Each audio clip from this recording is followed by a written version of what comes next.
On TV, on radio, and on your smartphone. This is TalkTV. I am Rosanna Lockwood on Uncensored tonight. London whacks drivers with a daily charge that critics call a war on motorists. From gas stove bans in New York to electric car mandates across Europe, can our poorest pay the bill for tackling climate change, and should they have to? The UK's Foreign Secretary heads for China to reset strained relations as a slew of US officials are criticised for bending the knee to Xi. But aren't we supposed to keep our enemies close? We'll debate that. Plus, as police are told to ditch the rainbow helmets and get back to policing, should coppers be fighting culture wars or sticking to fighting crime? Live from the News Building in London, this is Piers Morgan Uncensored with Rosanna Lockwood. Good evening. Welcome to Piers Morgan Uncensored with me, Rosanna Lockwood, in the chair for Piers tonight. Now, our capital city, London, is now the world's largest low-emissions zone. I think that's something to be proud of, but I know many of you think otherwise. I'm talking, of course, about Mayor Sadiq Khan's expansion of ULEZ today, costing drivers of older vehicles, non-compliant ones, at least £12.50 extra to move around the city every day. Painful? Yes. Horribly painful for some. But that's how deterrents work. And this whole thing has become about more than just air quality, traffic cameras and London.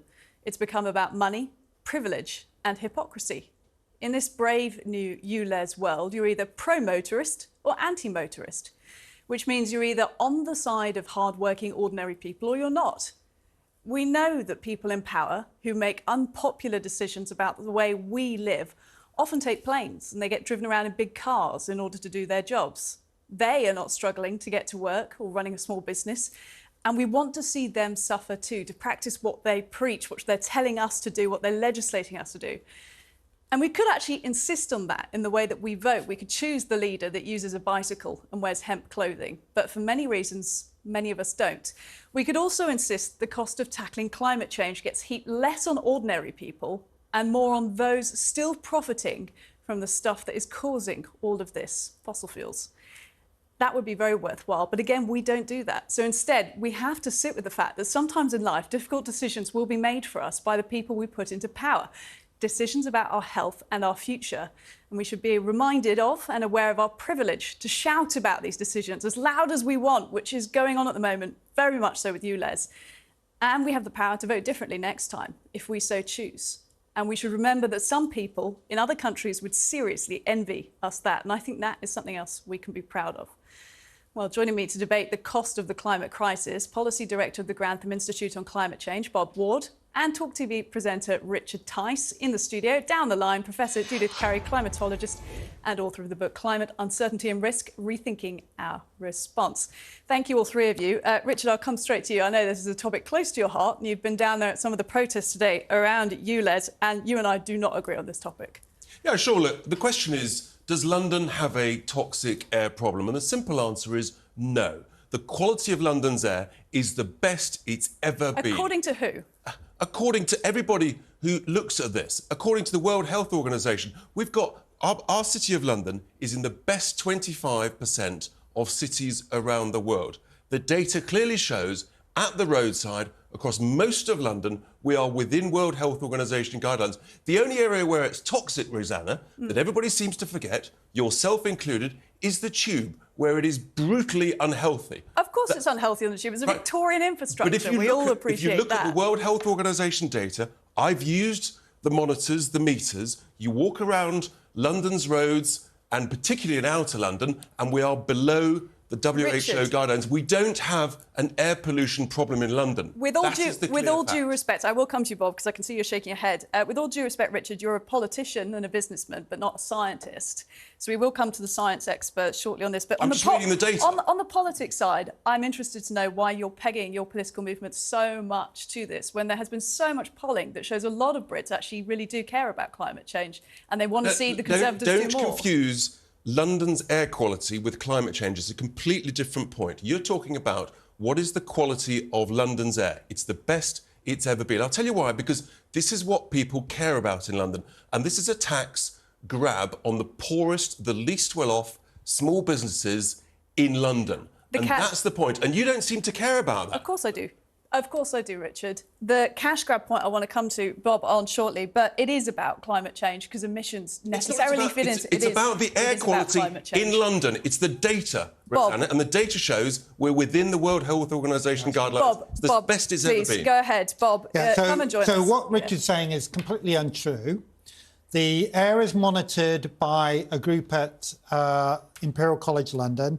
The last set of data was for 2020. So remember, it was a year when we had the lockdown in London. There was not a single site across London where the levels of particulate matter and of nitrogen dioxide, the two main air pollutants, were below the limit set by the World Health Organization, which is 20 micrograms for nitrogen dioxide. So it's completely untrue to say that the air in London is fit to breathe. It is dangerously high. Has it ever been better than it is now, Bob? Richard, has it ever been better? The answer is no. Better. It's the best it's ever been. Richard, there is not toxic air. You're lying. You don't shut me down. You claim that the air was within WHO limits. And it is. That is completely untrue. It is. I've been round with the meters. It says it's healthy. Richard, you and a meter is not a scientist. It's a World Health Organisation approved meter, Rosanna. What more? Have you done it? Do you know what you're talking about? No, because I'm not a scientist. I wouldn't know how to You don't have to be a scientist to walk round a road with a meter. Richard, you have to have the meters stay in the same place, and you've got to measure them over a year.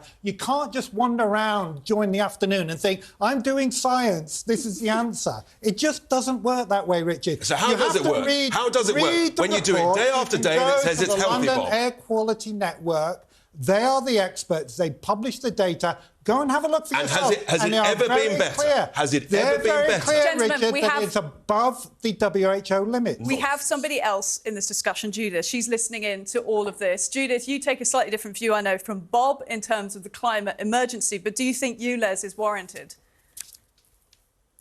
Well, this is just classic, seeing this disagreement. Both statements from both sides have elements of truth, but both are wrong in not recognizing the other side. So what you have when the facts are disputed and the interpretations of the evidence disagree, well, you try to find common ground. You focus on, what are some sensible policies without having to rely on agreeing on, uncertain facts. And, the climate change issue is this in spades. The ULEZ is a microcosm of this disagreement.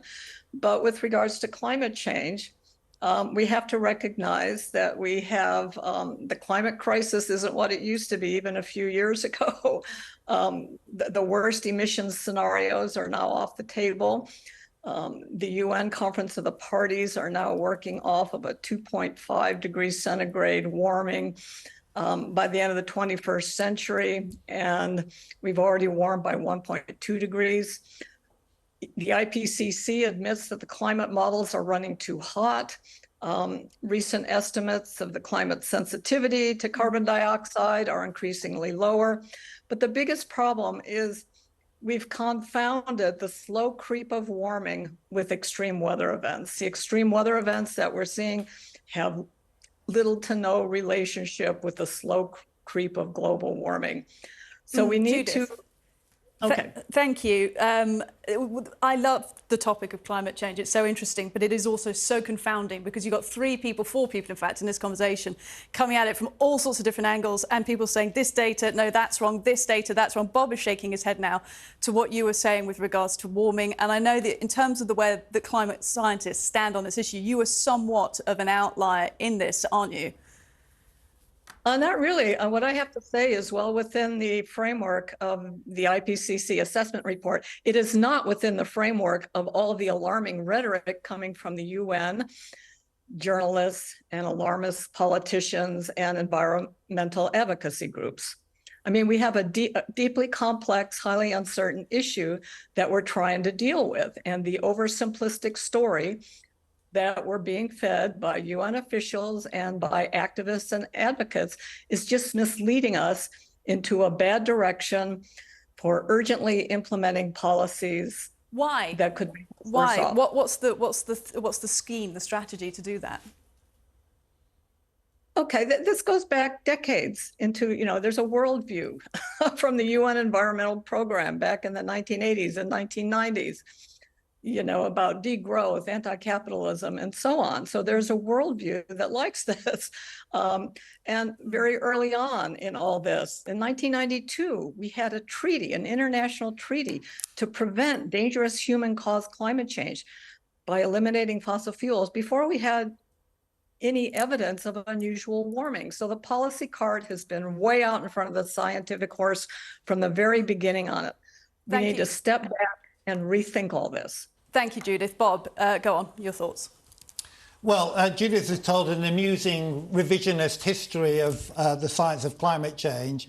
The fact that we are on a lower temperature path is down to the fact that many countries are now cutting their emissions. And so we are seeing that the movement is towards lower emissions in many countries, including the UK. UK has reduced its emissions greatly since 1990. We need the emerging market and developing countries like China, to reduce their emissions now. So that's good thing. But we're nowhere near on a safe path.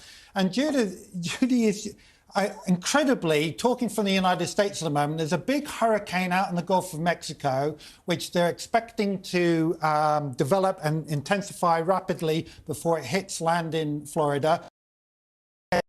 Linked to the fact that the sea surface temperatures in the Gulf of Mexico now are very high, and they're very high because the Earth is warming. And Judy is saying, oh, well, it's got nothing to do with extreme weather. It's completely wrong. Sorry. Go on, Judith. I am a real, genuine expert on the issue of hurricanes. I forecast them in my company. I'm an expert on the climate dynamics of hurricanes.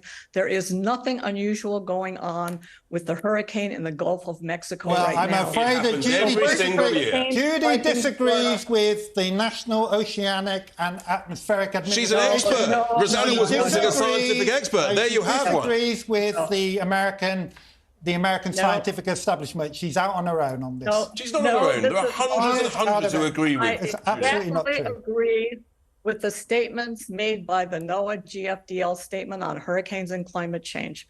Okay, it's completely... You're saying that there's no link between rapid intensification and climate change? No, there is not. Well, I'm afraid you're out on your own again, Judy. But Rosanna, this is really important. This is the point. Scientists disagree with each other. Yeah, which allows a vacuum for people to... No, it allows debate and discussion and challenge. Which is what we're doing. Scientists always have to have a consensus. The Meteorological Organization Go on, do this. and the IPCC did not find any evidence of an increase in intensity in the observational record or an increase in rapid intensification. Judy, have you published your paper explaining that there is no link between the rapid intensification of hurricanes and climate change?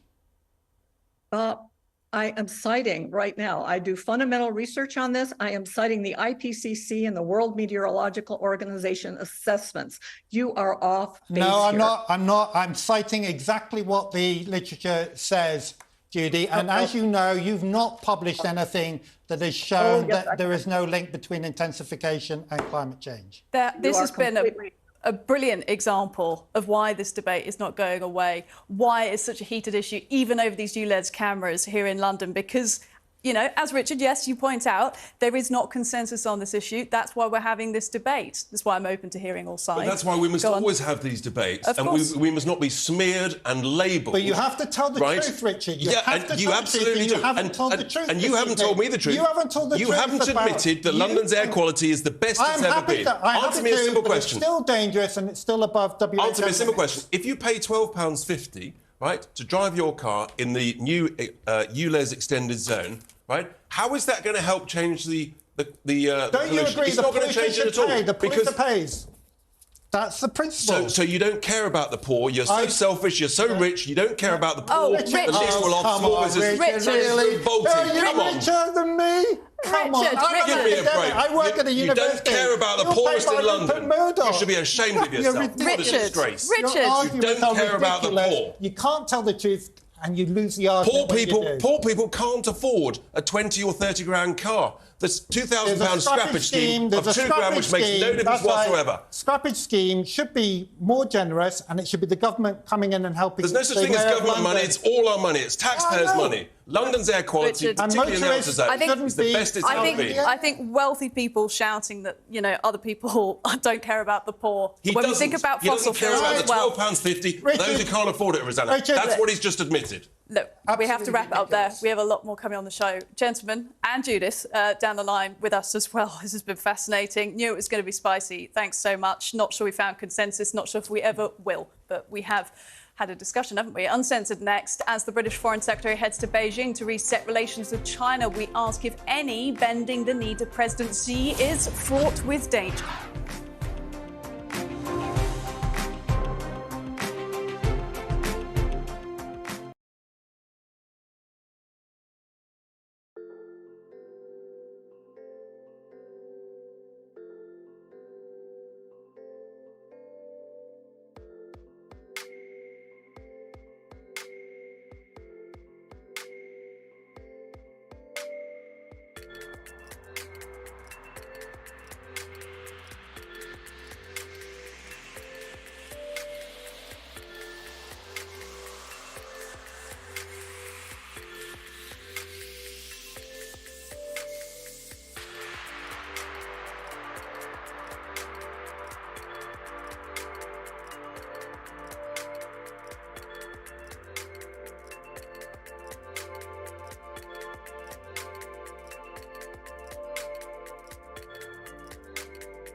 TalkTV's very own Piers Morgan Uncensored is nominated in the brand new TV interview category at this year's National Television Awards. Best TV interview, of course he's up for it. It's probably all those exclusive interviews with the likes of Cristiano Ronaldo. They're trying to force you out. Yes, I feel betrayed. Donald Trump. I believe it was a free and fair election. Then you're a fool. Kanye West. I'm simply going to challenge you. Interview adjourned. Have I forgotten anyone? Wake up, people! I mean, he does get some good interviews, it has to be said. Prime Minister, Mr. President, First Lady, Stormy Daniels. They have all been fantastic interviews, and if you agree... You can vote for Piers. Go online, have your say, nationaltvawards.com. You can also scan that code and vote for Piers. Please get behind him and vote. We know we're new. We know we're different. The force behind Talk deserves to win. Keep it award-winning. Mwah. Piers Morgan Uncensored. Vote for him. So get online and cast your vote for Piers now. Give the poor guy a chance. Please, I beg you. Good luck, Piers. Good luck, Piers. Let it roll.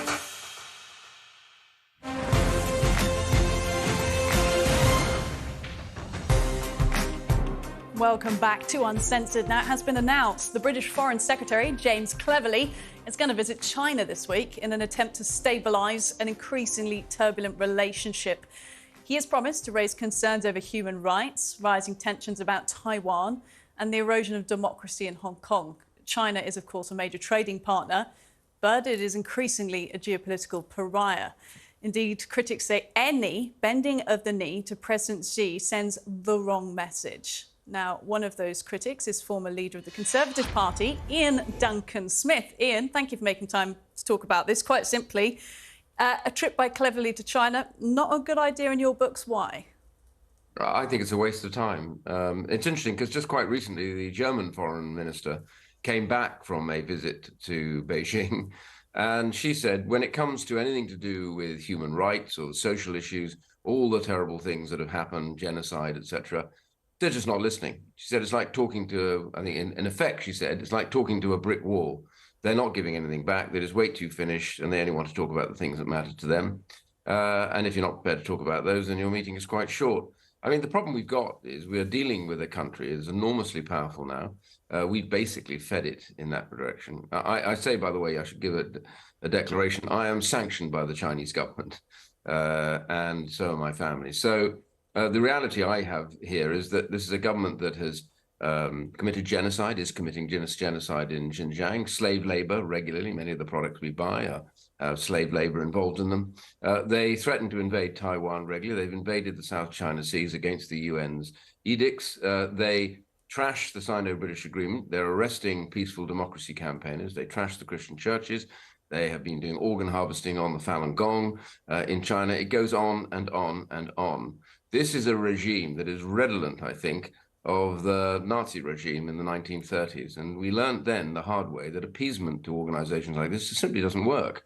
You have to be very clear and obvious to them that there are downsides to behavior like this, which is beyond the pale. Those are some very, very strong words, ways to frame it in. Of course, your interpreter opinion on that, and it's a huge breadth of expertise on the issue as well. You've listed all of those points there, Taiwan, the Uyghurs, what's happened to Hong Kong as well. I hear all of that. I spent the last 2 years over on the other side of the world in Singapore reporting on the economics of China and Asia as well. My surprise at coming back to this side of the world is that people don't seem to be taking it very seriously, the threat of the emergent China. In fact, it's too late now. It's already emerged. But in terms of it being an economic force, we can't ignore that. It's likely to overtake the US in the next decade as the world's largest economic superpower. Can we afford to not have a relationship with it? Well, first of all, I don't think it will. Maybe 7 years ago, when people thought it would, that was a possibility. But China's economy is now in a real mess, to be quite frank with you. But the key thing here is you're right. It's interesting that you're in Singapore, but the reality is we're not ignoring them. What we have to do is we need to treat with them on the basis that says we're not prepared to bend our knee to you or to give you an inch when it comes to the brutality that you serve out to those inside China and outside China. And you must abide by global rules that we all agree to, like the World Trading Organization. You will know then at your time at Singapore, China regularly trashes those rules. They subsidize businesses. You know, the telecoms industry was massively subsidized in China, Huawei and others. That's why they've pretty much got rid of most of the free world's telecommunications companies, because there's no money in it for them. This goes on the whole time. So it's not just in human rights, it's elsewhere too. And so I think it's very important. A relationship with China, as America shows, can be done on the basis where you are very clear and you sanction those officials who behave appallingly, which America has done, which we failed to do in this country. We haven't sanctioned a single person, an administrator in Hong Kong, for the trashing of the Sino-British Agreement and the brutality they're meting out now. America's sanctioned 10, and they didn't actually run Hong Kong. And when it comes to Xinjiang, we've sanctioned 3 low officials. America's sanctioned 12, including the most senior. So, you know, other countries manage to have a relationship on the basis of robust, direct criticism, and we shouldn't shy from it, but we are shying from it. When you lay it out like that, it makes me wonder, why we're having this different type of relationship, why the lack of sanctions, if you think they are so warranted and necessary, which I'm inclined to agree with you on a lot of those points. And in terms of that insight you got from the German ambassador that went over and what they found out in terms of the negotiation, is it any point at all going to the meeting? Because what's the UK got to offer China? Why would they listen to us? Well, we've got a lot to offer them because China's busy with their spies inside the UK. We have a lot of technology here. We also have a lot of involvement and links in security and intelligence with the United States. We are a global player. But the problem is we play ourselves down in these matters. So our universities are inundated now with Chinese postgrad students. They're definitely completely in hock in terms of money to them. We have the Confucius Institute now checking up on Chinese overseas students, scaring them out of debates and meetings. They shut down debates inside some of the universities when they're critical of China. This goes on here in the UK right now. We have false police stations, Chinese police stations. We had people being hauled into the compound in Manchester of the Consulate General and beaten up in front of the police. All this stuff tells you that this is a regime that is very like the regime in the 1930s. What we have to do is be honest and clear and straight with them about what is not acceptable and public, and say, until you change your ways, we simply cannot cooperate with you on the basis that you may wish to. Ian, thank you very much for setting up this conversation for us. Some interesting insights there. For more on this now, we're going to debate with China reporter and the author of Beijing Rules, Bethany Allen, and the author of The Coming Collapse of China, and China is going to War, Gordon Chang. Both of you, thank you. Bethany, I'll come to you first. I hope you were listening to those comments there by Ian Duncan Smith. Obviously, we're coming at this from a sort of British viewpoint. You're based in the US. You've got a lot of expertise covering China, especially from Taiwan. When you hear all of this, do you think there is any point for the UK to have a relationship with China? Well, look, I think what we're really debating here isn't engagement. Governments talk to other governments. The world can't function well if that doesn't happen. The problem is that previous government policy has given engagement a bad name. In the past, engagement was synonymous with naivete, with giving up on key democratic values and interests without getting anything in return. This was engagement from a position of weakness, and that is what Britain had, that's what Germany had, that's what the US had, this belief that we had to give things up simply to get a meeting, that getting a meeting was enough of a takeaway, and that we didn't really expect anything in return. And if China promised something, we didn't check up on it. We just believed them. That's a position of weakness. But engagement, talking with Chinese government leaders from a position of strength can be a powerful tool. And just think about it.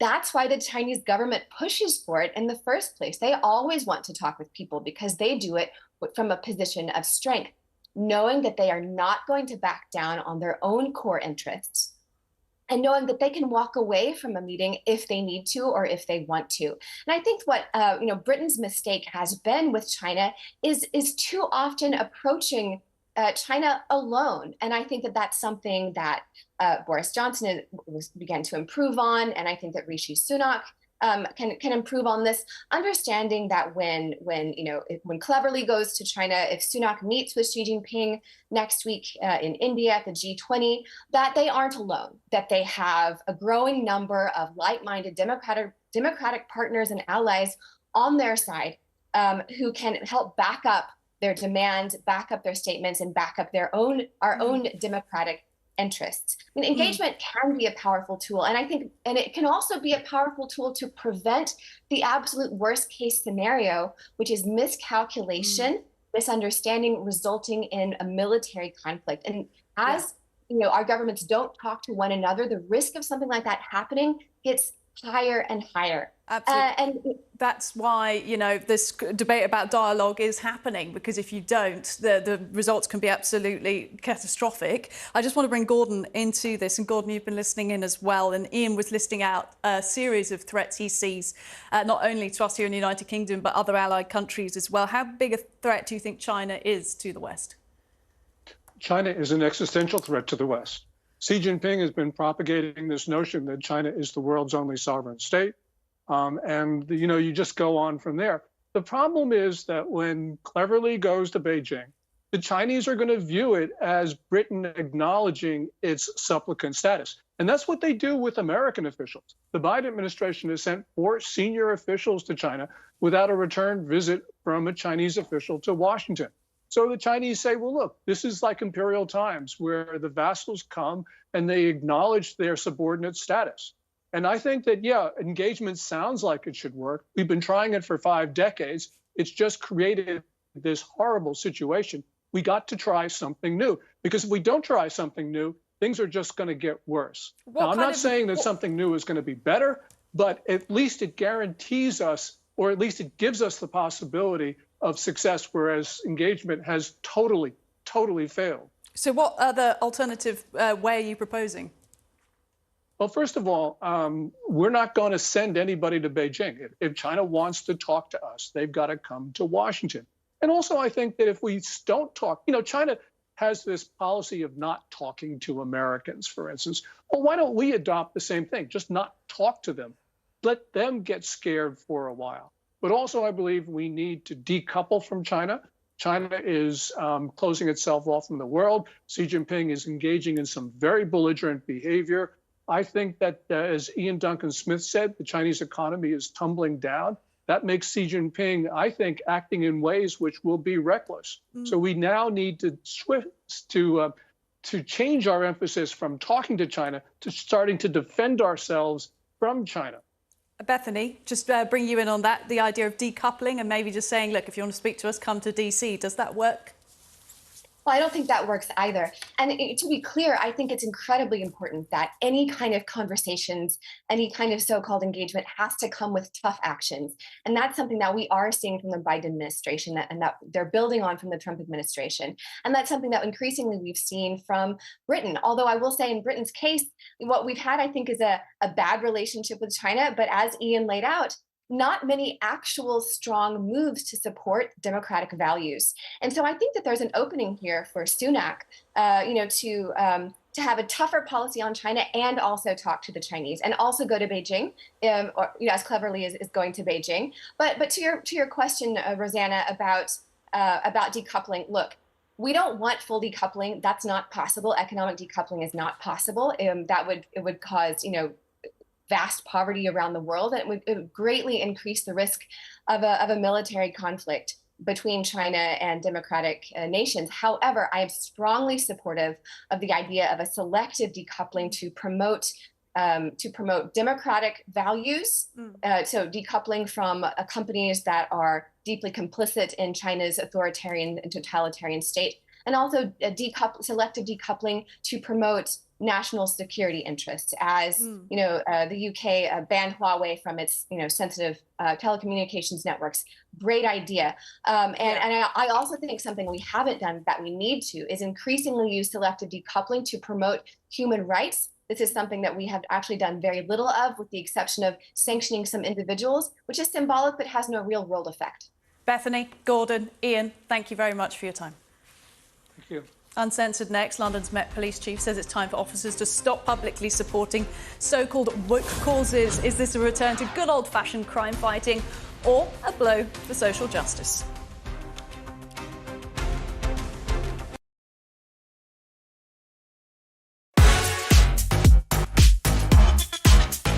Good evening, I'm Piers Morgan, Uncensored in New York City. Yeah. King Piers and King Q. I think it's only room for one king, man. You know what I'm saying? He's mocked your weight, Trump. Yeah, look at him. Fail. Stop working. Just because they're skin folk don't mean they're kin folk. Do you believe you can win this war? He's making me cry again. They're trying to force you out. Yes, I feel betrayed. Keep it award-winning. Mwah. Hugh Edwards has been revealed as the presenter at the centre of the BBC scandal. He is the most important television presenter on the BBC that we pay for. Whatever torture he may have been going through, in some way is an excuse for what appears to be an abuse of power. When they first got together, there were press stories, weighty Katie. That would make her a better Princess of Wales, because you're not just marrying the man, you're marrying the job. That resonates with people. Ghislaine Maxwell agreed to be interviewed for the very first time. I honestly wish I'd never met him. The Conservative Party can certainly win the next election. Can we? Yes. Labour absolutely. 29 points ahead in the polls. Can we? Did he say, yes, I have taken drugs and they bent the rules, or lied on the visa application form and therefore got it? There needs to be an intervention around abortion laws. Parliament is sovereign. Parliament can determine these things. The rest of the world has watched on in sort of mounting horror as this story has unravelled. For you, it was incredibly personal. The death toll from the Titanic tragedy has risen to 1,522, and may God rest their souls.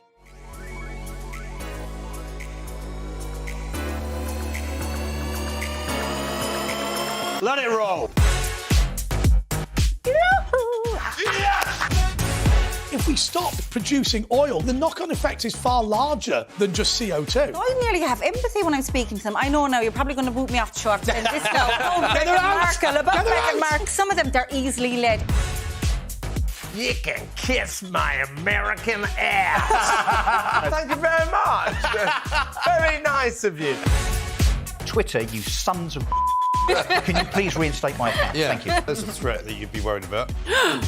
So are you saying that you're being overwhelmed, that you're inundated? We are really working hard for you, and we're just asking patients to be patient with us. What is a woman made? You weren't asked to give evidence to the grand jury. I'm the only one that has been telling the truth. You don't drink, never taken drugs. You're stinking rich. Should we be concerned, Prime Minister? If it's on your mind, it's on TalkTV. Is about you and your opinions. If you're thinking about it, We're talking about it. It's all about me.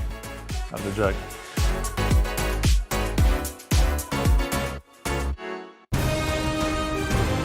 This is TalkTV.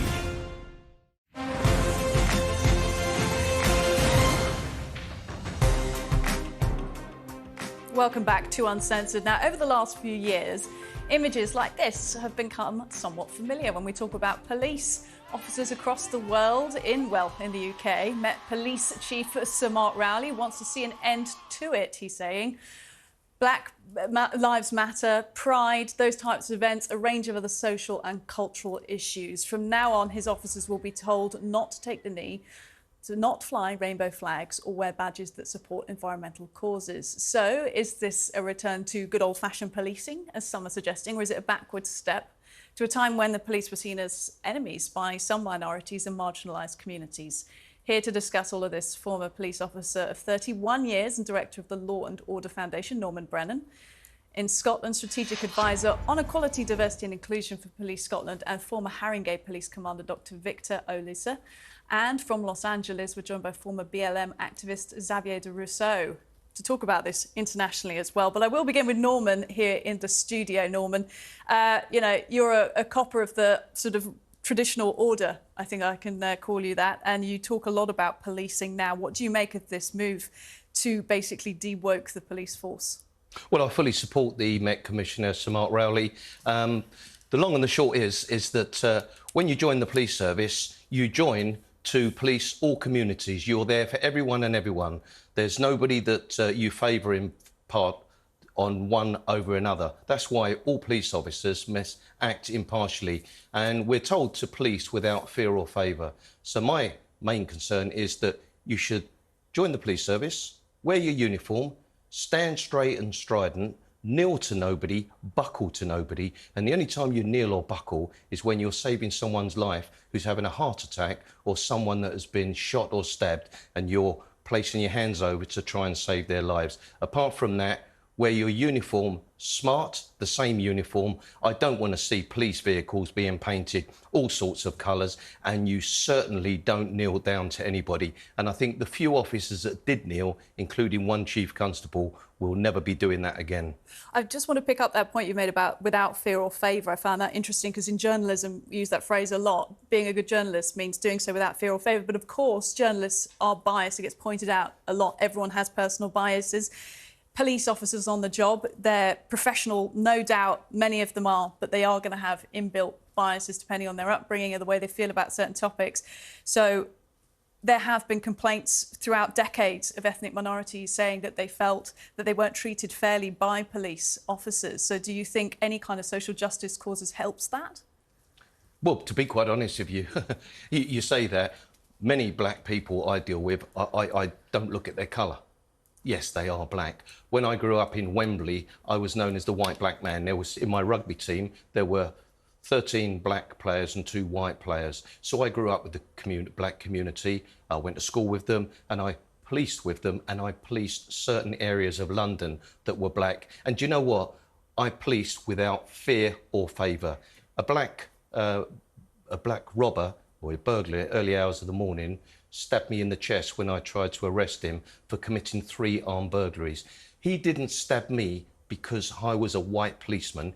He stabbed me because he was trying to get away. I didn't arrest him because he was black. I arrested him because he was a robber. So I think all this stuff that we keep hearing in the media, that the police pick on black people or gay people or anybody else, there may be a handful, but I promise you this, you've probably got one of the best, but sadly the weakest police service that we've ever had, but they're the most tolerant we've ever had as well. And I'm afraid tolerance sometimes hasn't worked well in their favour. Interesting stuff. I want to bring in Victor to this now. He's been listening in. And Victor, you're very involved with diversity and inclusion in the police force. You're listening to those comments from Norman now. Do you agree? No, I don't agree. There are far too many things that I don't agree with what Norman has just said. And I'd like to start before I go on. I served 35 years in the police service, rose to the rank of chief superintendent, and served in some of the most challenging places. Had the privilege to serve in some of the most challenging places in London, and I'm proud to have been a police officer. Let me start off by Norman saying he doesn't see colour. I think you ought to. I think every single officer who polices any public area should see colour, should see difference, should respect difference. And when we start saying we don't see colour, we don't see difference, that's where the problem starts. Now, Sir Mark has been very clear that the police as an institution, the Met as an organisation, should not be linked to any causes. But that's not the same as an officer who has his or her authority under the Crown as a constable can't show empathy, can't show respect for people who may be suffering, or people who have suffered, or whose community have suffered an injustice. That is very different from actually having a political cause. And as a police officer, one of the things that you ought to have, going on the appealing principle that we're here to protect life, first and foremost, is to be able to show empathy. And I think it is wrong to start quoting woke activities, being woke about anything, and not being a public servant that shows empathy and understanding. And when officers start doing that as individuals and as an organisation, we talk about the good old days of the cop going back to policing and solving crime. Police have never been particularly effective in solving crimes without the public. And if we start saying that some of the areas in which police face the greatest challenges are those areas where people from different protected characteristics lives, if we as an organisation can't make contact, relationship, build trust with them, then we're not going to get, or the police are not going to get the information that they need to solve crime, to be effective, to be efficient, and to earn the trust of all communities. Victor, thank you. Norman, I'll give you a chance to respond shortly, but want to bring Xavier in on this, listening in from across the pond, the Atlantic, and the Black Lives Matter movement, of course, that started that, police taking the knee, and many other people as well. What do you make of the decision then to try and stop this activity within police forces, Xavier?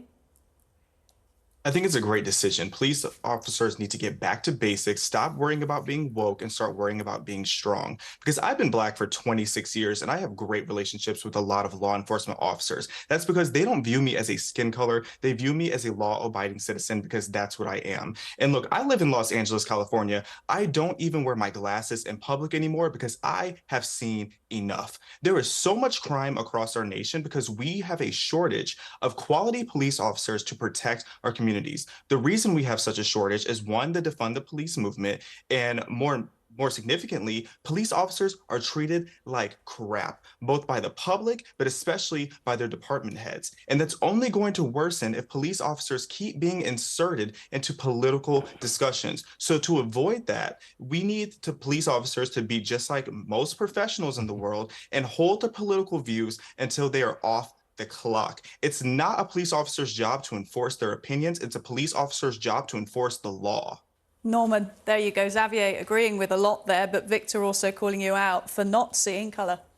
Well, Victor is doing exactly what we're all concerned about. He's saying that we should look at black people and look at them differently. I'm telling you, no, we shouldn't. I'm saying that we should stand up and we should police all communities without fear or favour. And one of the biggest criticisms against the police nowadays, and I was a police officer for 31 years, on a robbery squad for 6 years, is that the number of black suspects, or black people, young men particularly, that are stopped and searched. Well, when 74% of all street robberies, murders and stabbings are committed by young black men, often on other black men, who is it that the police are meant to be stopping?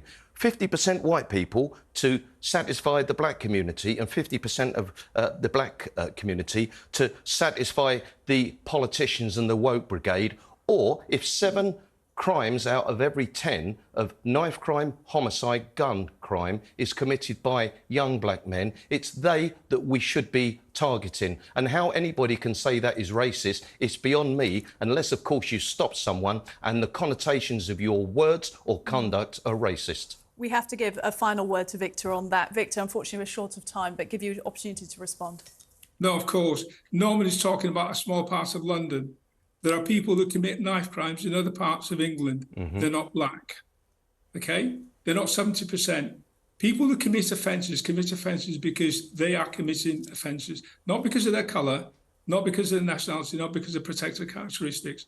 You should police regardless. And if you don't see colour, you don't see difference, you don't see empathy, you don't take into account that black people, as you just said, Norman, you look at the stop and search data, they're disproportionately stopped and searched wherever you go in the UK. That's saying, as an institution of policing, black people are criminogenic.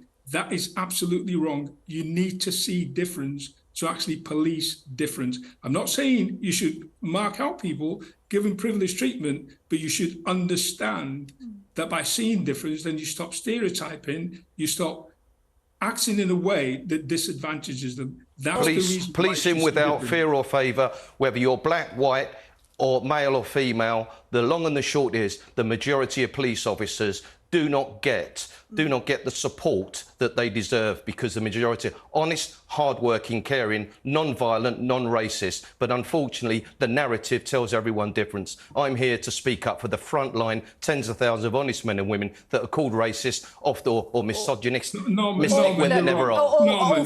stop it. Majority of police officers are not called racist. The majority of police officers do a good job. There's a handful of police officers who behave badly. Let's talk about those officers, dealing with those officers. Let's don't categorise 90, 98, 99% of police officers, men and women, who do fantastic jobs, who see colour, who see difference, who show empathy, who are the best of public servants. And all three of you. We'll agree on that point. Let's end on that agreement. Unfortunately, straight out of time, but we do want to get all three of you back to continue this conversation. It's been really interesting. Thanks, all three. Uncensored next tonight. The Spanish football kiss scandal lingers on. Now some are saying it's part of an anti-man agenda. Are they right? We'll debate.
Coming up on The Talk, protests and vandalism on the first day of Sadiq Khan's ULEZ expansion.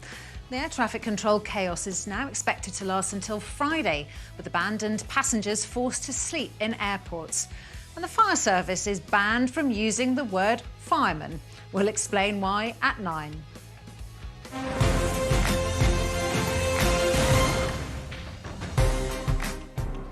Welcome back to Uncensored. Joined now by my pack, the political journalist Ava Santina and TalkTV presenter Richard Tice. Rejoins us after a spicy start to the show, Richard. I love disagreeing with you.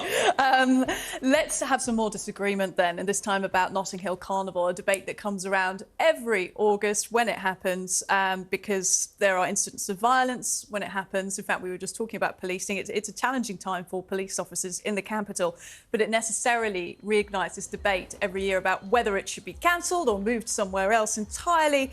But of course, there's a huge cultural heritage point about having it in London, Ava. Well, I just think that the argument is very simple. There were 2 million people there, so obviously there are going to be some arrests. When you look back at the London Olympics, there were 250 people arrested. Last year, there were 2,000 football fans arrested. And in the police itself, there were 90 people arrested last year. Now, so what does that mean? If you're going to get rid of Notting Hill Carnival because you're worried about arrests, well, then we can't host the Olympics again. We're going to have to disband the Metropolitan Police, and we also can't host football matches. I just think it's a silly comparison. Well, I think actually what we could almost agree on this. Maybe what we should do is say it's so popular, so many Londoners and people love it, but actually it is quite dangerous. It's completely uncontrolled within those very tight streets. Maybe what they should do is try it for a year or two, perhaps in Hyde Park, so you can still get that wonderful carnival atmosphere, but in a slightly safer environment that's easier to steward, easier to police, and therefore I hope, would be a lot less dangerous. But you would lose all of the culture of it, because the point is it's got to be on those streets. No, you've got all that joy, that colour, those wonderful floats, the passion, the love, and all of that. You know, we always have this argument. Have you been, Richard, to the Notting Hill Carnival? I was worried you'd ask me that. No, the honest answer is no, but I'm not sure. I'm not sure it's my gig, but I know it is a great gig for many, many, as you say, millions of people. But the police officers, they dread it because they know it's dangerous, they know it's difficult to police. They know it's going to kick off at the back end. A lot of them love it, though. Of course, but you've got to be able to try, if something's really dangerous, maybe say, should we try something else? See if that works for a year and learn from it. And if it doesn't work, try something else. No more football matches in central London. I think we've solved it. Talking football matches, let's talk about the Spanish kiss scandal, the story that's not going away. And, you know, Spanish prosecutors have now launched this sexual assault investigation into Luis Rubiales about the kiss and Jenny Mercer. I feel like we've gone at this from 15 different angles over the last few days across the media. But one we wanted to run by you was this video from the weekend. This is Irish jockey Sean Currain being kissed by female owner of Live in the Dream, Jolene. She ran into the sort of enclosure, smacked a kiss on him. I mean, he looks pretty happy about it, but of course she's sort of seizing his head doing it. And it did raise the question, what's so different, Ava? Yeah, I mean, I don't know why she's done that. Maybe, I don't know, maybe she was having a really good time and it's a bit ill-advised, isn't it? But look, I think there's something to do with the power dynamic, right? So what was going on at that football match? You know, they've just won the World Cup. This is a man who is so powerful and so important and is now defining this woman's career in a way that it shouldn't have been. But it's more than that. He's actually brought football in Spain into disrepute, and he's turned a massive success for women's football in Spain and for Spanish football at a broader level. He's just destroyed it all. He's ruined it, and he hasn't even had the nous, the courage to do the decent thing and say, look, I didn't mean it, but he hasn't apologised. He's actually trebled and quadrupled down. And I think it's a catastrophe for Spanish football. Absolute catastrophe. Yeah, it says a lot about the court of public opinion as well, because I think most people, I say 95% of people can appreciate this was a stupid thing to do and he should go for it. And then there's that small minority of men who've come out to defend him, and it's sort of given a good red flag to every woman out there, like, these are the men to stay away from.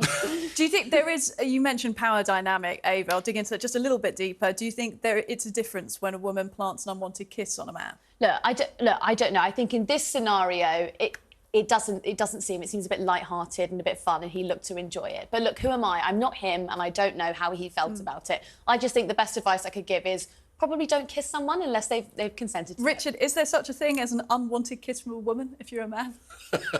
I'm not sure there is, no. I speak for myself, but... OK. Where are we going? I don't know, but I just had to sense check that because I think that is, I mean, we're laughing about it, but of course it is serious. I think for women it's very different. Yes. There's a lot of unwanted sort of attention from men. For men, there is a slightly different dynamic going on. The power dynamic, it is different, but if you've got it wrong, just admit it. I mean, people much prefer you say, I'm really sorry, we messed up, got this one wrong. But it's become an absolute disaster for the whole relationship. The whole football team has quit, for heaven's sake. And completely overshadowed that amazing World Cup win as well. Look, that is it from us here in the studio. Whatever you're up to, make sure it's uncensored. Good night.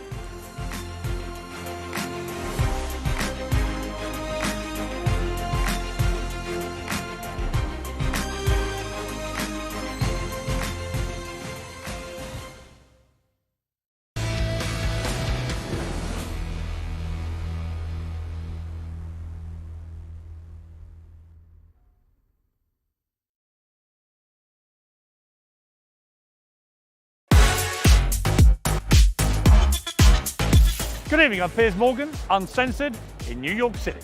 Yeah. King Piers and King Q. I think there's only room for one king, man. You know what I'm saying? He's mocked your weight, Trump. Yeah, look at him. Fail. Not working. Just because they're skin folk don't mean they're kin folk. Do you believe you can win this war? He's making me cry again. They're trying to force you out. Yes, I feel betrayed. Keep it award-winning. Mwah. Hugh Edwards has been revealed as the presenter at the centre of the BBC scandal. He is the most important television presenter on the BBC that we pay for. Whatever torture he may have been going through, in some way is an excuse for what appears to be an abuse of power. When they first got together, there were press stories, weighty Katie. That would make her a better Princess of Wales, because you're not just marrying the man, you're marrying the job. That resonates with people. Ghislaine Maxwell agreed to be interviewed for the very first time. I honestly wish I'd never met him. The Conservative Party can certainly win the next election. Can we? Yes. Labour at 29 points ahead in the polls. Can we? Did he say, yes, I have taken drugs and they bent the rules, or lied on the visa application form and therefore got it? There needs to be an intervention around abortion laws. Parliament is sovereign. Parliament can determine these things. The rest of the world has watched on in sort of mounting horror as this story has unravelled. For you, it was incredibly personal. The death toll from the Titanic tragedy has risen to 1,522, and may God rest their souls.